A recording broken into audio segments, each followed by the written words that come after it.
We guide you through how to fix an iPhone hotspot not working. First, make sure personal hotspot is turned on by going to settings, then personal hotspot, and enabling allow others to join. If you're using Wi-Fi, turn Wi-Fi and Bluetooth off and back on. Then reconnect your other device. Next, check the cellular data is enabled and confirm your mobile carrier supports personal hotspot on your plan.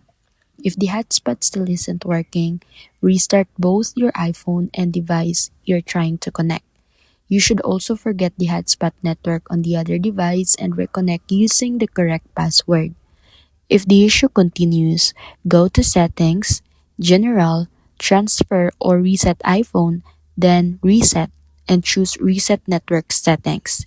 This won't erase your personal files but will reset Wi-Fi, cellular, and VPN settings. And finally, make sure your iPhone is running the latest version of iOS by checking Settings, General, then Software Update.